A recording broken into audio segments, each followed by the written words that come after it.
श्री शिवाय नमस्तुभ्याम, हर हर महादेव, जय महाकाल। कैसे हैं आप सभी लोग। देखिए, हम सबको पता है सावन का बहुत पवित्र महीना चल रहा है और अब आ गई है इस सावन मास की अमावस्या का दिन, जो कि पड़ रही है रविवार के दिन, जिस दिन पुष्य नक्षत्र का योग भी बन रहा है। पूज्य गुरुजी ने कहा कि इस श्रावण मास की अमावस्या के दिन जिस घर का कोई एक व्यक्ति भी गंगा जल को तुलसी जी के अंदर 5 बार छोड़ देता है, उस घर के पितरों को तर्पण नहीं, सीधे मोक्ष की प्राप्ति होती है। उनके जीवन का उद्धार सीधा महादेव करते हैं।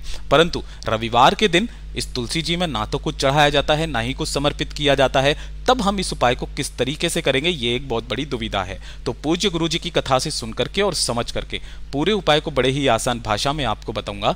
परंतु उससे पहले आप सबसे एक छोटी सी प्रार्थना, जो लोग पहली बार आए हैं चैनल को सब्सक्राइब जरूर कीजिएगा।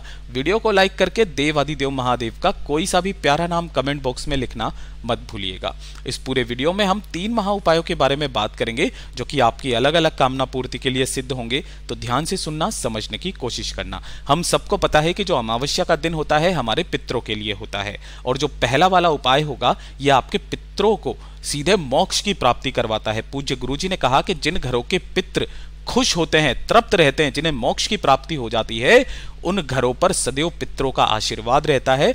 उस घर की कभी भी उन्नति रुक नहीं सकती, ना उस घर में कभी भी धन की कमी होगी, ना ही कभी कोई कर्जा बढ़ेगा। तो अपने पितरों को सीधे मोक्ष की प्राप्ति करवाने के लिए, अपने पितरों के निमित्त इस वाले उपाय को अपने घर पर करना बिल्कुल भी मत भूलिएगा। आप सभी लोगों को करना क्या है, लेना होगा थोड़ा सा गंगा जल, है ना, ज्यादा नहीं लेना।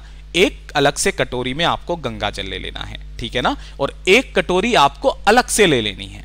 क्या करना है, एक कटोरी आपको अलग से ले लेनी है, एक कटोरी में आपको गंगा जल भर लेना है। अब जब भी अमावस्या का दिन आएगा ना, श्रावण मास की अमावस्या का दिन, उस दिन चाहे सुबह, चाहे दिन में, चाहे शाम को, जब भी आपको समय मिले, आपको क्या करना है, आपके घर पे जहां पर भी तुलसी जी का गमला है, उस तुलसी जी के गमले के पास सबसे पहले आपको एक लंबी बाती का, ध्यान रखना, एक लंबी बाती का गाय के घी का दीपक आपको जरूर प्रज्वलित करना है, जिसकी बत्ती का मुख आपको दक्षिण दिशा की तरफ रखना है। ऐसा क्यों?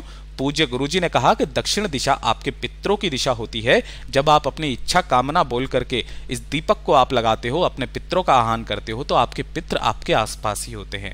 उसके बाद में एक जो खाली कटोरी आपने ली है, उस खाली कटोरी को तुलसी जी के गमले पर रखना, ठीक है। और जो दूसरी कटोरी है उसे आपको एक हाथ में रखना है। अब आपको अपना दाहिना हाथ खोलना है, उस दाहिने हाथ के ऊपर थोड़ा सा गंगा जल आपको लेना है ना, और काशी विश्वनाथ का स्मरण करके आपको इसी वाली कटोरी के अंदर अपने पितरों का स्मरण करके यहां पर आपको इस खाली कटोरी में छोड़ना है। तुलसी जी में नहीं छोड़ना, इस चीज का ध्यान रखना, खाली कटोरी में छोड़ना है।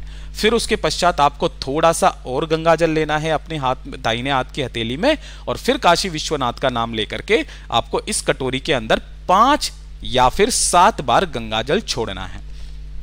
ऐसा करने के पश्चात आपको ढोक देकर के तुलसी जी पर वापस घर के तरफ, अंदर की तरफ आ जाना है।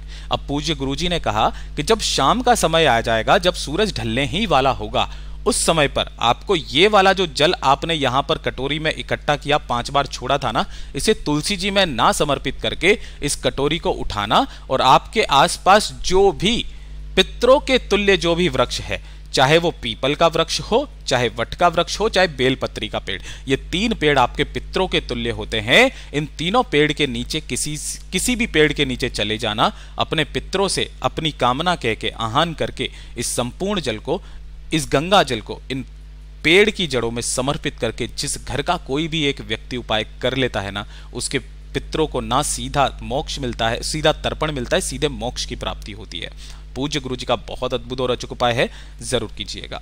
बात करते हैं दूसरे वाले उपाय की। दूसरा वाला जो उपाय है ना, ये होगा आपका घर परिवार के लिए। अगर आपके परिवार में बिल्कुल भी सुख शांति समृद्धि नहीं है, छोटी छोटी सी बातों पर आपके घर में क्लेश हो जाता है, बहुत ज्यादा दुख में जीवन बीत रहा है, एक के बाद एक कष्ट, एक के बाद एक परेशानी परिवार में आती ही चली जा रही है, आपने सब कुछ करके देख लिया, लेकिन वो समस्याएं आपकी टल ही नहीं रही, तो एक छोटा सा काम आपको करना है। इस श्रावण मास की पुष्य नक्षत्र की अमावस्या के दिन एक लेना है आपको तांबे का कलश, जिसके अंदर आपको अपने घर का शुद्ध जल भर लेना है, और इसी के अंदर हो सके अगर आपके पास में है तो 2 से 4 बूंदे आपको गंगा जल की जरूर मिला लेनी है। ठीक है, मिला लोगे। इसी के साथ में आपको लेना होगा मात्र एक बेलपत्र जो कहीं से भी खंडित कटा फिटा ना हो, इस चीज का ख्याल रखना। और इस बेलपत्र को भी आपको इसी वाले कलश के अंदर डाल लेना है। अब अमावस्या के दिन जब भी आपको समय मिले, इस कलश को अपने दोनों हाथों में पकड़ना और आपके पूरे के पूरे घर में श्री शिवाय नमस्तुभ्यम का स्मरण करते हुए पूरे घर के सभी कमरों में, किचन में आपको घूम जाना है। घूम जाने के पश्चात आपके घर के जितने भी सदस्य हैं उन सभी सदस्यों का स्पर्श एक एक बार आपको इस कलश से करवा देना है, ठीक है। और इस कलश को लेकर के पहुंच जाना है भोलेनाथ के मंदिर में, शिवलिंग के पास में। उत्तर दिशा नॉर्थ डायरेक्शन की तरफ मुख करके आपको खड़े हो जाना है। हो जाओगे। दोनों हाथों में आपको उस कलश को पकड़ना है, अपना नाम और गोत्र बोलना और इस संपूर्ण जल को आपको शिवलिंग के ठीक ऊपर ओम नमः शिवाय श्री शिवाय नमस्तुभ्यम पंचाक्षरी मंत्र या षडाक्षरी मंत्र का स्मरण करते हुए समर्पित कर देना है। जब ये पूरा जल समर्पित हो जाएगा ना, तो ये जो शिवलिंग से जलाधारी से बहता बहता जल नीचे की तरफ गिरेगा, तो जितना जल आप रोक सको उतना जल आपको रोक लेना है। भोले बाबा से विनती करके, कामना करके इस जल को लेकर के आपको सीधे पहुंचना होगा किसी भी पीपल के पेड़ के पास। ध्यान से सुनिएगा, ये वाला जो पेड़ है पीपल के पेड़ के पास, और अपने पितरों का आह्वान करके आपको यहां पर उस शिवलिंग से निकले हुए जल को यहां पर ला करके समर्पित कर देना है। पूज्य गुरुजी ने कहा कि आपके परिवार की उन्नति फिर सीधा महादेव करता है। आपके परिवार में कभी कोई संकट, कोई समस्या कभी जीवन में आ नहीं सकती। पूज्य गुरुजी का बहुत अद्भुत और अचूक उपाय है, जरूर कीजिएगा। बात करते हैं तीसरे वाले उपाय की। तीसरा वाला भी जो उपाय है ये भी आपके पितरों के लिए है। आप सभी को पता है कि पितृ पक्ष के जो 16 दिन होते हैं वो, और जितनी भी अमावस्या होती है वो, कहा ऐसा जाता है कि आपके जो पितृ होते हैं वो आपके पितृलोक से आकर के सीधे मृत्युलोक में आते हैं, अपने घरों में आते हैं। और जब वो आते हैं तब उनको कुछ खाने के लिए या कुछ भोग के लिए चाहिए होता है, तब आपको उनके निमित्त कुछ काम, कुछ उपाय करने होते हैं। पूज्य गुरुजी ने कहा कि जब भी अमावस्या का दिन आ जाए एक काम करना स्टार्ट कर दीजिएगा, आपके पितरों से जीवन भर आपको आशीर्वाद प्राप्त होता रहेगा, आपकी हमेशा उन्नति होती रहेगी। एक छोटा सा काम, आपके घर में जो भी मिठाई हो, ठीक है, वो मिठाई ले लेना। अगर आप मिठाई ले रहे हो तो एक चीज का ध्यान रखना, इसमें भैंस का दूध या घी काम में नहीं होना चाहिए। तो इसके लिए सबसे महत्वपूर्ण होता है कि आप गाय का दूध मंगाइए और उसकी खीर बना लीजिए, ठीक है, या फिर थोड़ा सा गुड़ ले लो या शक्कर ले लो।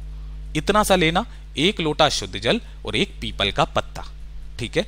इसी पीपल के पत्ते के ऊपर उस मीठे भोग को लेकर के आपके आसपास जो भी पीपल का पेड़ हो, उस पीपल पेड़ के नीचे इस पत्ते को रख देना, ठीक है। इसी के ऊपर आपने भोग चढ़ाया और रख करके अपने पितरों का आह्वान करके उन्हें भोग को स्वीकार करने की कामना करते हुए एक लोटा शुद्ध जल इसी पीपल पेड़ की जड़ों में समर्पित करके, जिस घर का कोई एक सदस्य भी कर देता है ना, उसके घर पर हमेशा पितरों का आशीर्वाद रहता है। उस घर में कभी भी किसी तरीके का कोई संकट नहीं आ सकता। साथ ही साथ पूज्य गुरुजी ने कहा कि एक लंबी बाती का दीपक गाय के घी का, है ना, ध्यान रखना।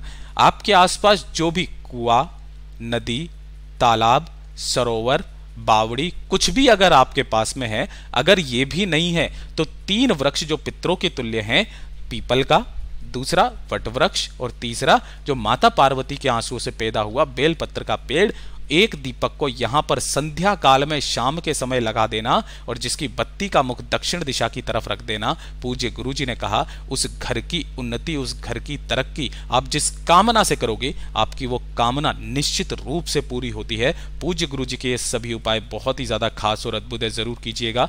वीडियो पसंद आए तो लाइक जरूर करना, चैनल को सब्सक्राइब जरूर कीजिएगा। मैं आपसे मिलता हूं अगले वीडियो में, तब तक के लिए ओम नमः शिवाय, जय महाकाल।